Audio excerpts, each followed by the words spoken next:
That's a good fish.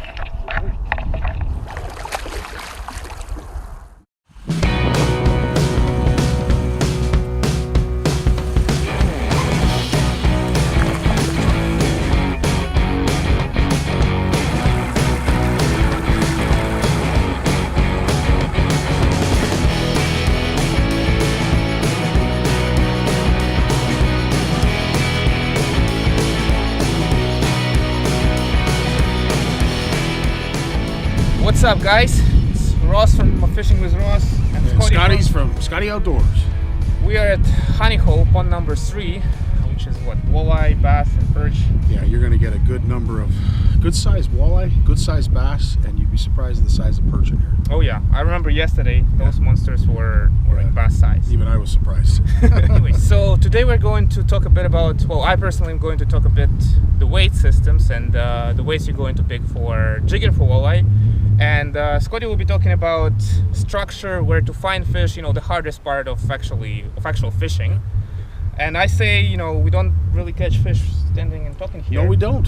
So let's start catching them. Let's get to it. Yeah. So what I'm going to start with for today is a small paddle tail, like a 3-inch short-tooth color, you know, typical for walleye fishing. And I believe it's 3/8 of an ounce jig head.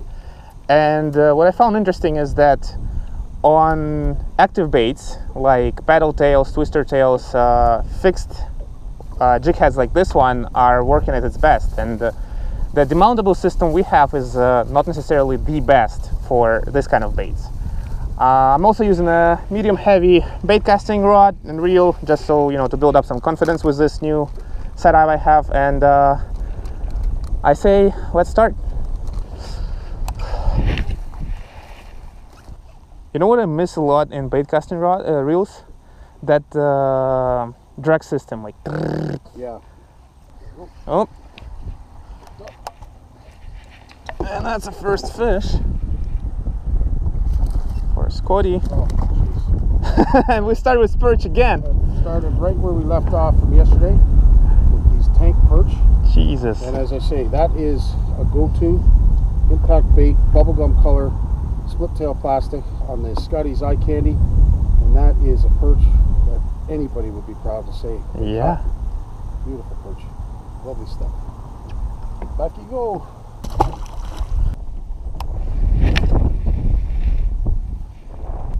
What's the structure? Like 20, well, not the structure, that 13th, right? 13 right now. Not too deep. Gonna move us into a little bit.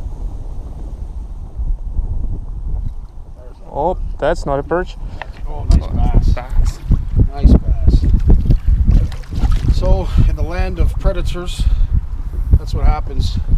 Big bass is hanging around. He sees all those little perch eating, and he gets a little curious on what it's all about. And they can't help but take a bite of whatever it is that is driving those perch crazy. Nice bass. Just under the boat, right? Right under the boat.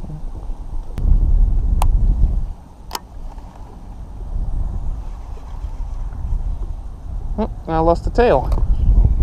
Okay, I guess this one. Oh, that was a good fish too.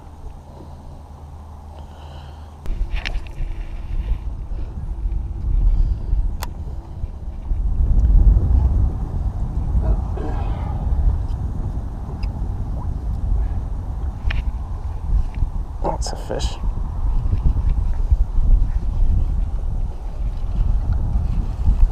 Ah, and I lost the tail again. That orange is a good color. Yeah, but I lost the tail. What is a paddle tail without a tail? Okay, so go with walleye.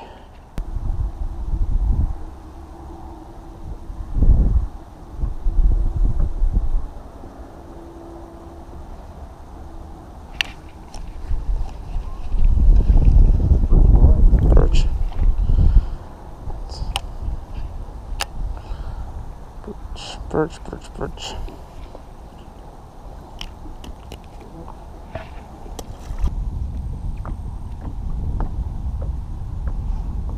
There we go. Yep. Good one. Yeah, it's got weight. stuff here.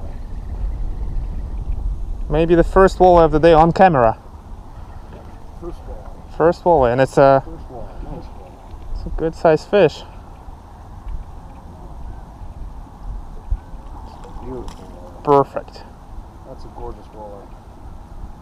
You always got to be careful grabbing them. They got lots of ways to prick you. But that is typical chartreuse, Scotties eye candy. There we go. Yep. So that is a very nice walleye. That's the Scotties eye candy jig head with the impact bait bubblegum. And we're basically just sitting right on top of a 16-foot deep ledge that these guys are hunkering down, and they're feeding on perch. There's all kinds of perch here for them to feed on, and they're corralling them from outside of where we're sitting because the school is right below us. So casting away from the boat and reeling in is basically your best presentation. Just skipping that along the bottom. See you later, buddy. So typically when you're out walleye fishing and you're at least in search of where walleye are sitting, usually midday like this, you're looking for deeper structure.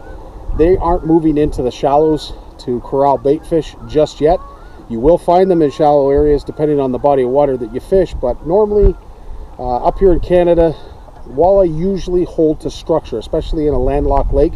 Some of the bigger bodies of water like Bay of Quinte, they're all over the spectrum. They are completely suspended, but when you're in these glacier type lakes that are landlocked, you're looking for deep structure that come up to a hump, and you usually like to sit right on top of that structure and cast away from it. That's typically what I like to do, and it's proven itself worthy today. That's a fish. Yep.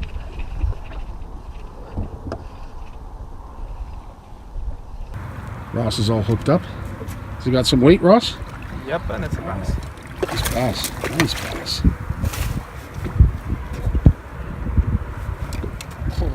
Yep. Came to fish for walleye.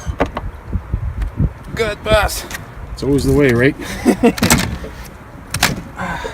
And that's on that chartreuse. Beautiful fish. Well, I wouldn't go with chartreuse, and again, the way he was hooked is just barely. Yeah, so nice bass, like 2 maybe, and yeah, it's a traditional jig head. You know, I chose more of a, I would say, walleye color kind of thing. A lot of action over tail, and that bang garlic sand, that was the key to catching this beauty. Nice fish. Let's release it. Nice.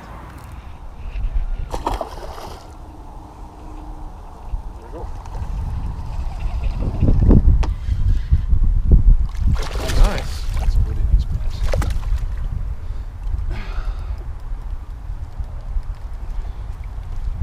So, as I say, it is the most unorthodox color, this bubblegum color, but as I say, it's whatever makes you confident as an angler, and for whatever reason, this pink really does it for me, and it's doing it not just for the walleye, but also some beautiful bass too. That's a good fish.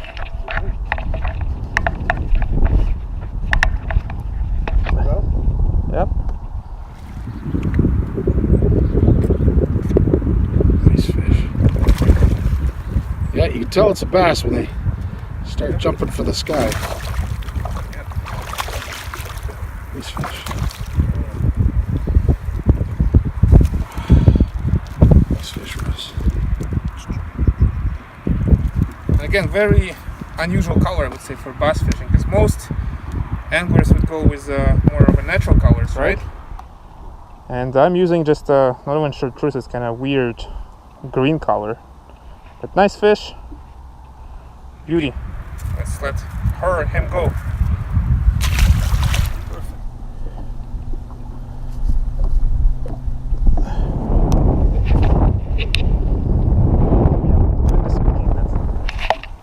Oh, that's a good one. Please be a walleye. Actually, no. A lot of head shakes.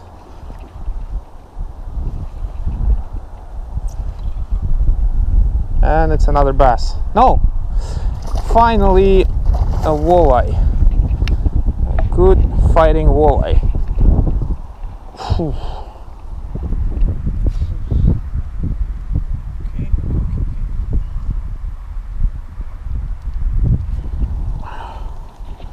Beautiful fish.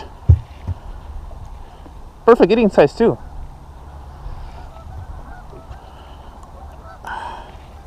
Nice hook set. So yeah, let's let this guy go. Okay, perfect. I'm going to talk a bit about jigs today, and specifically weights of these jigs. No matter what system you're using, traditional jig head or something from Fanatik Baits, you want to make sure that you have a step longing 3 to 4 seconds. This is I found ideal for walleye fishing, for bass fishing, for pretty much anything.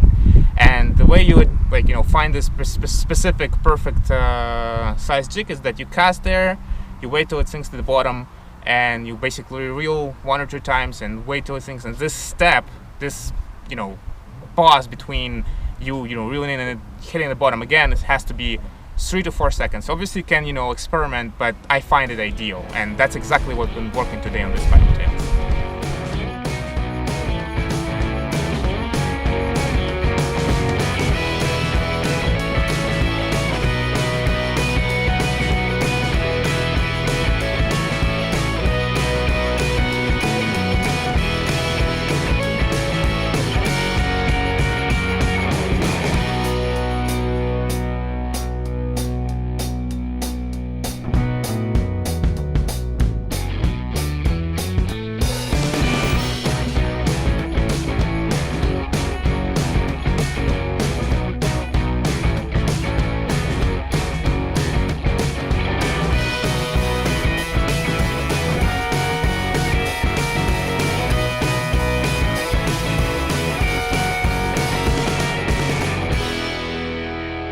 So that's it for today. Scotty, you first.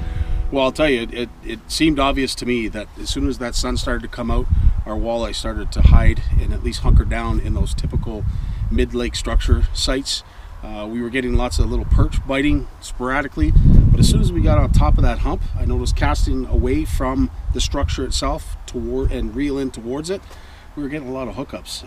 Yeah, the bass certainly came to play. I probably caught more bass today than walleye. Yeah.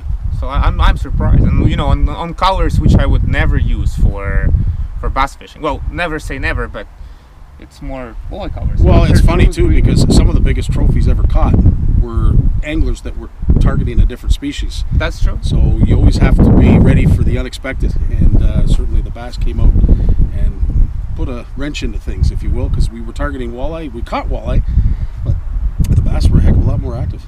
Oh yeah, oh yeah. Thank you guys for watching. Stay tuned for more episodes of Walleye Fishing 101, and stay awesome. Peace.